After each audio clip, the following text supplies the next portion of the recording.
विवाद हो जाता है, उनके साथ कुछ हो जाता है, वो एक अलग बात आ जाती है।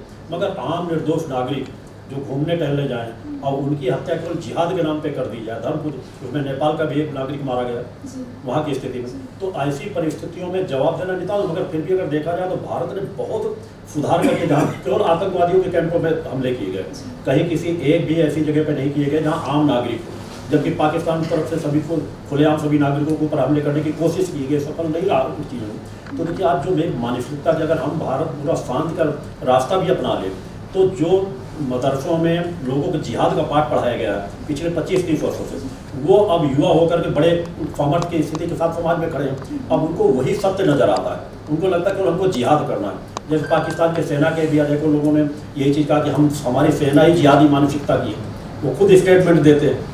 तो जिनको लग रहा है कि हमको दूसरों को जिहाद करना है, दूसरों को कत्ल करना है, अपने धर्म को ही केवल बढ़ावा देना है, जो हमारे धर्म को नहीं मानते, तो उनको उनकी हत्या करने का एक एम बना हुआ है। तो अगर दूसरा पक्ष जितना शांति चाहेगा तो उनको कहीं ना कहीं तो उनको अपने आप हमको रक्षा करना ही पड़ेगा। रक्षा करने में अगर हम ऐसे असुरों को अगर नहीं उनको प्रताड़ित करेंगे, नहीं उनके ऊपर हमला किया जाएगा, तो फिर वो इसी तरह निर्दोष नागरिक को मारते चले जाएंगे, उनका मनोबल बढ़ता चला जाएगा।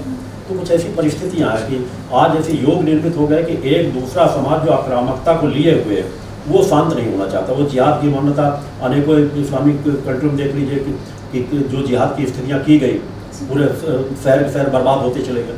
तो वो जो एक पक्ष पूरी तरह से आक्रामक हो चुका है, वो सुधरेगा नहीं, और उसको सुधारने के लिए कोई आज एकमात्र विकल्प है कि आपको युद्ध करना ही पड़ेगा, इसके अलावा कोई रास्ता नहीं। कोई भी चाहे शांति का रास्ता वो लोग नहीं अपना पाएंगे, चाहे जितना स्वयं की जब नुकसान अपना उठाया जा सकता है बैक होंगे, उसको कमजोरी मानते हैं।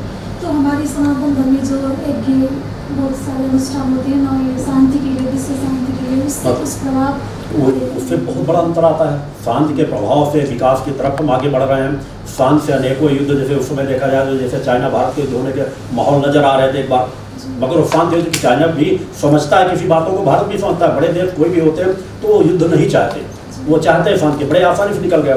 मगर पाकिस्तान की एक अलग बात है, दूसरी चीज़ों की स्थिति आती है। अगर हम सनातन हमारा शांति करता, मगर शक्ति की भी तो आराधना करता है। हमारे ऐसे कौन से देवी देवता, राम को रावण का वध करना पड़ा है, कृष्ण को कंस का वध करना पड़ा है। हर काल परिस्थिति में ऐसे हुआ जब एक दूसरा व्यक्ति एक सीमा से बाहर निकल जाता है, वो फिर उसको समझाने से नहीं सुधर पाती। समझाया जाए जिधर कितनी शांति वार्ता पाकिस्तान हो चुकी है, अनेकों शांति। अटल जी ने पूरा कितना प्रयास किया था, मोदी जी ने आते ही सबसे पहले जब शपथ ग्रहण तो उनको इन्वाइट किया अपने यहाँ, उनके यहाँ कई बार गए अपने यहाँ से। तो हम तो एक प्रेम भाव लेकर उस बातों में रखने का प्रयास किया गया, मगर दूसरा पक्ष किसी कीमत में सुधरेगा नहीं। आज अगर शांति हो जाए कुछ में, मगर कल को फिर वो आप देखेंगे कि कोई न कोई उधर से बड़ी गलती की जाएगी। तो वो स्थिति है। तो इसके लिए विश्व बंधुत्व की भावना जागृत करने के लिए क्या करना होगा? नहीं, तो विश्व बंधुत्व की भावनाओं को लेकर हम इस्लाम धर्म की बात नहीं है। इस्लाम धर्म को मैं जितना अपने धर्म को सम्मान करता हूँ उतना इस्लाम धर्म का भी सम्मान करता हूँ, मगर इसीलिए कर रहे तो इस्लाम धर्म में कहीं भी हिंसा की उनमें भी नहीं है। मगर आज जो 25% लोग हो चुके हैं, वो हिंसक मानसिकता उनको मदरसों में पढ़ाया गया है। मदरसों में उनको जिहाद करना पढ़ाया गया, उनको अच्छी शिक्षा नहीं, उनको इंजीनियर बनना, डॉक्टर बनना सिखाया ही नहीं गया। आज अगर उन परिस्थितियों में देखा जाए तो वहाँ जिहादी मानसिकता के गैंग लोग बने हुए हैं, एक ग्रुप के ग्रुप बने, चाहे अफगानिस्तान को ले लीजिए, पाकिस्तान को ले लीजिए। तो यहाँ पर वो मान, और जब 75% जो समाज है सही विचारधारा का, वो उनकी रक्षा के लिए सभी सोचते हैं। भारत भी सोचता है, मेरे द्वारा भी चिंतन किया जाता है कि कोई भी ऐसा वार न हो जिससे आम नागरिक किसी भी तरह मारे जाए, कोई भी ऐसी परिस्थिति होने पाए। मगर जो 25% मैंने जांच कहा कि एक अपराधी आज 100 पे भारी पड़ रहा है, वो 25% अपराधी मानसिकता के लोग आज पूरे समाज में अपना प्रभाव दिखा रहे हैं या लोगों को दबा करके रहे हैं। तो आज पाकिस्तान में भी हो रहा है कि वहाँ की सरकारें क्या कर पा रही, कुछ नहीं कर पा रही। उन्हीं जिहादियों के चक्कर में वो भी उलझी हुई है। वो जैसा कहता है वैसा करने के लिए लोग बाध्य हो जाते हैं, नहीं होते तो सैनिक शासन वहाँ लगा दिया जाता है। क्योंकि सेना प्रमुख भी अगर जिहादी मानसिकता की बात करता हो, मतलब आज जो भारत पे हमला कराया गया तो वहाँ के सेना प्रमुख द्वारा कराया था। सेना के प्रमुख हमारे भारत में तो कल्पना भी नहीं की जा सकती कि हमारे कोई सेना प्रमुख इस तरह किसी यहाँ जाके एक नागरिक की भी हत्या करने के बारे में सोचेंगे। तो ये तो खुलेआम सब चीज़ रिकॉर्ड में आ चुका है। तो जिसकी सेना इस तरह के कार्य करती हो, तो फिर कैसे वहाँ सुधार की कल्पना की जा सकती है? उनको तो एक रास्ता है कि आपको सख्त संदेश देना पड़ेगा, हम गलत रहेंगे, एक सीमा बांध देना चाहिए कि आप इससे आगे बढ़ोगे तो आपको दंड मिलेगा। शांत हो जाओगे तो हमारा पहले से सहज बहुत शांत है, हम तो सभी की मदद करते हैं। अब टर्की ने आकर के वहाँ पर सब पूरी मदद की तत्काल आगे, जबकि भारत ने टर्की को मदद भेजी थी जब भूकंप आया था, तो वहाँ पर पूरी मदद भेजी गई, मगर उनके द्वारा फिर भी हमला किया गया। वहाँ मदद की गई। तो आज एक कुछ समाज ऐसा है जो मदरसों में पढ़ करके, हर नहीं कि मदरसों में पढ़ने वाले बहुत अच्छे बच्चे निकले हैं, कोई डॉक्टर बना, कोई जिनमें कलाम जैसे लोग उन्हीं में पढ़ करके आज वैज्ञानिक बने, मगर 90% लोगों को ये उस विषय में पढ़ाया नहीं जाता। एक उम्र बढ़ते बढ़ते कई बार उन बच्चों को इस तरह मोड़ दिया जाता है कि वो 10वीं 12वीं तक पढ़ते पढ़ते पूरी जिहादी बन जाते हैं। वो आगे डॉक्टर इंजीनियर बनना ही नहीं चाहते, व्यवसाय करना नहीं चाहते, बिजनेस करना नहीं चाहते, उनके हाथ में हथियार पकड़ा दिया जाता है और एक गैंग ग्रुप बना लेते हैं और वो फिर इस तरह कार्य कराया जाता। तो जो उनको जो शिक्षा दी गई उसके परिणाम आज समाज के बीच आकर के खड़े हुए हैं। तो आपका भविष्य कैसा होगा? आप क्या देते हैं अपनी साधना से, तपस्या से? क्या ऐसा ही चलता रहेगा? नहीं, भविष्य तो मेरे द्वारा बताया गया। देखिए, विकास भी होगा, शांति के रास्ते भी बहुत निकलते रहेंगे, मगर युद्धों को कोई रोक नहीं पाएगा। वो ग्रह योग ऐसे हैं, मेरे द्वारा 25 साल पहले भी भविष्यवाणी की जा चुकी है कि जिस समय एक महामारी आएगी उसके मेरे महामारी के बाद ही युद्धों का क्रम भी प्रारंभ हो जाएगा। क्योंकि हर विश्व युद्ध उसी प्रकार के नहीं होंगे जैसे हमने पहली बार देखा। अलग अलग ग्रुपों में अलग अलग देश टकराते रहेंगे और ये कम से कम आप मान के चलिए भी वर्षों हमको इसका सामना करना पड़ेगा। क्योंकि ग्रह योग है, आज से जो ग्रहों का कुछ परिवर्तन हो रहा है वो और घातक स्थितियाँ पैदा कर रहा है। आज की तारीख से जो ग्रहों का प्रभाव बदल करके जो परिस्थितियाँ आ रही हैं, उनसे आगे आने वाले कम से कम 1.5-2 साल ऐसे हैं जो समाज के बीच विद्वेष की भावना और पैदा करके हम उनसे बच नहीं सकते। उनका प्रभाव होता है। वैसी मानसिकता समाज की पहले से बन चुकी होती। समुद्र में ज्वार भाटे आते हैं, ग्रहों के प्रभाव से होते, हम मनुष्य भी उसी से प्रभावित होते। तो आज की परिस्थितियाँ हैं, सभी जगह कट्टर मानसिकता के लोग बैठे हुए हैं। वो कट्टर मानसिकता के लोग सहनशीलता की बातें नहीं करना चाहते, सद्भावना की बात नहीं करना चाहते। तो साधनात्मक क्षेत्र में बढ़ने वाला तो हर व्यक्ति चाहता है, मेरे द्वारा भी यही चाह जा रहा है। नित्य प्रति चिंतन वही चलता है कि कोई ऐसा बड़ा युद्ध न होने पाए जिससे आम पब्लिक मारे जाए, कोई चीज़ ऐसी हो। हाँ, मगर जहाँ कुछ अपराधी होते हैं उन्हें दंड मिले, ये निश्चित सभी के प्रति चिंतन रहता है। मेरा भी चिंतन रहता है कि अगर अपराधियों को दंडित नहीं किया जाएगा तो अपराधी सैकड़ों लोग, निर्दोष लोगों को मारते चले जाएंगे। हम उनकी कल्पना कर सकते हैं कि किसी घर के जिनकी आज शादियाँ हुई हों, महीने 15 दिन भी नहीं हुए, उनके सुहाग को उजाड़ दिया जाए उनके सामने। तो ये तो है, निर्दयता है। तो और नेपाल के विषय में, भगवान पशुपतिनाथ के विषय में आपकी क्या? नेपाल के प्रति तो मैंने कहा, इसीलिए ये शिविर भी रखा गया है।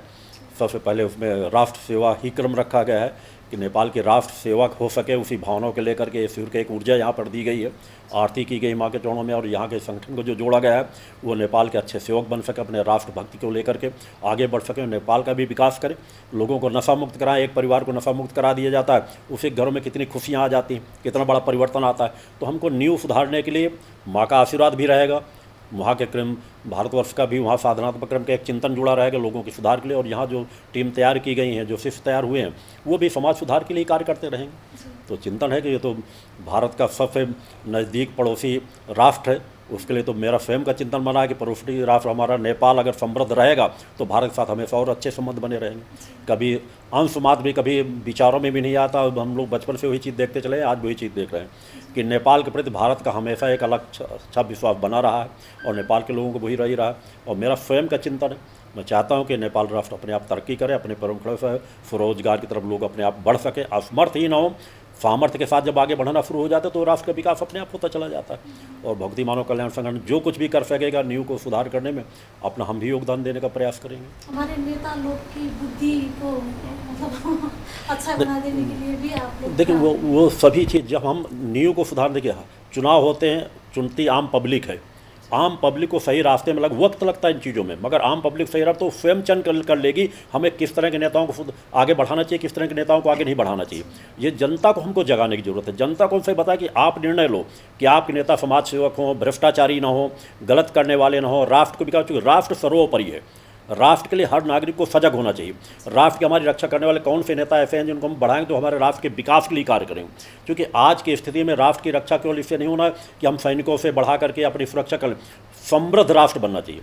नागरिक समृद्ध होते चले जाएंगे तो राष्ट्र विकास के पथ पर बढ़ेगा। तो उस दिशा में आम पब्लिक को जागृत पैदा करने की ज़रूरत है। उस दिशा में संगठन कार्य भी कर रहा है कि लोग सुधर जाएंगे तो राजनेता अपने आप सुधर जाएंगे।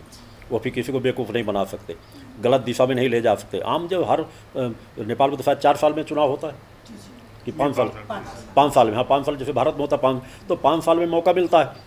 लग रहा है कोई सरकारें गलत करें तो दूसरे लोगों को चयन किया जा सकता है। फिर युवा वर्ग कहीं ना कहीं जागृत होकर आ रहा है। आप अगर इस चीज़ को महसूस करेंगे तो पहले जो रहता था राजनेता जैसा चलाते चले, मगर आज ये 20-25 सालों में, अब खासकर 10 सालों में युवा पढ़ा लिखा युवा आगे उभर करके आ रहा है। वो सोचता भी है, निर्णय भी लेता है, उचित क्या है अपने लिए। तो वो जो एक जागृत पैदा हो रही समाज में, वो जागृति समाज के राजनेताओं को भी सही रास्ते में लगा देगी। गलत करेंगे तो भी सुधार देगी, नहीं होंगे तो नए नेता सब जगह निकल के आ रहे हैं, हर क्षेत्रों में, हर समाज के बीच से, हर जब गरीब से हो चाहे अमीरों के बीच से निकल के नेता उभर करके आ रहे हैं। वो अपने तरीके से अपना हक ले लेंगे समाज के बीच से। जी सर, वो तो एक महत्वपूर्ण धाम है, नेपाल का सबसे महत्वपूर्ण धाम है। वो एक ऐसा धाम है जहाँ हमारे कोटि कोटि ऋषियों मुनियों ने जहाँ नमन किया हुआ करके, वो आस्था विश्वास का एक महत्वपूर्ण केंद्र है। मैं स्वयं आज जाकर के प्रातः दर्शन करके आया हूँ, वहाँ पे दर्शन करके आया हूँ करके। और हमारे अगर देखा जाए तो नेपाल और भारत के संबंधों को प्रगाढ़ता भी वह धाम दे रहा है, क्योंकि जहाँ जितनी नेपाल की आस्था उससे उसी तरह भारतवर्ष के लोगों की आस्था भी उस स्थान के प्रति है, और नित्य प्रति आना जाना लगा ही लोगों को रखता है। तो एक महत्वपूर्ण स्थल है।